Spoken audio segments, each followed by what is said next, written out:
आज आपण खग्रास चंद्रग्रहण कधी आहे, कोणत्या प्रदेशामध्ये हे ग्रहण दिसणार आहे, त्याचा पुण्यकाल कोणता आहे, या ग्रहणामध्ये आपण काय करावे, 12ही राशींना या ग्रहणाचे कसे परिणाम आहेत याची संपूर्णपणे माहिती आजच्या या व्हिडिओमध्ये आपण घेणार आहोत।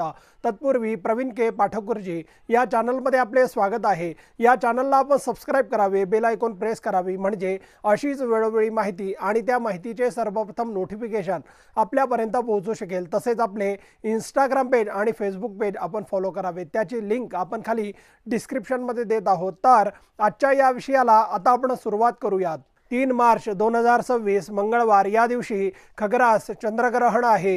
हे ग्रहण या दिवशी दुपारी 3:20 सुरुवात होईल आणि ते संध्याकाळी 6:48 संपेल। हे खग्रास चंद्रग्रहण कोणत्या प्रदेशात दिसणार आहे ते आता आपण पाहूया। भारतासह पूर्व आशिया, जपान, रशियाचा मध्य व पूर्व प्रदेश, ऑस्ट्रेलिया, न्यूझीलंड, संपूर्ण अमेरिका, कॅनडा, ग्रीनलँड, दक्षिण अमेरिका, अंटार्क्टिकाचा काही प्रदेश या भागात हे खग्रास चंद्रग्रहण दिसेल।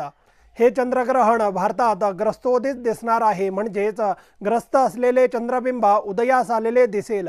खग्रास चंद्रग्रहणाचा पुण्यकाल कोणता आहे ते आता आपण पाहूयात। चंद्रोदयापासून म्हणजेच आपल्या गावाच्या सूर्यास्तापासून ग्रहण मोक्षापर्यंत पुण्यकाल आहे, असा कमी वेळ पुण्यकाल आलेला आहे। या खग्रास चंद्रग्रहणाचे वेध कधीपासून पाळावेत ते आता आपण पाहूयात। हे ग्रहण ग्रस्तोदित असल्याने 3 मार्च 2026 या दिवशीच्या सूर्योदयापासून मोक्षापर्यंत म्हणजेच संध्याकाळी 6:48 पर्यंत या ग्रहणाचे वेध आपण पाळावेत। बाल, वृद्ध, आजारी, अशक्त व्यक्ती, विशेषतः गर्भवती स्त्रियांनी या ग्रहणाचे वेध सकाळी 11 पासून हे पाळावेत। वेधकाळात स्नान, देवपूजा, जप, श्राद्ध, नित्यकर्म हे करता येतात। वेधकाळामध्ये भोजन निषेध आहे, म्हणून अन्नपदार्थ खाऊ नये। मात्र वेधकाळात इतर आवश्यक असे पाणी पिणे, मलमूत्रोत्सर्ग करणे, झोप घेणे ही कर्मे करता येतात। ग्रहण पर्व काळात पाणी पिणे, मलमूत्रोत्सर्ग, झोप घेणे ही कर्मे आपण करू नयेत। सूर्यास्त होताच स्नान करावे। पर्वकालामध्ये देवपूजा, श्राद्ध, तर्पण, जप, होम, दान यापैकी आपल्याला जे शक्य असेल ते आपण करावे। पूर्वी घेतलेल्या मंत्राचे पुरस्चरण या चंद्रग्रहणात करावे।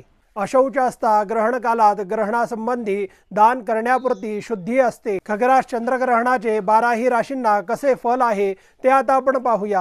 मिथुन, तुला, वृश्चिक, मीन या राशींना या ग्रहणाचे शुभफल आहे।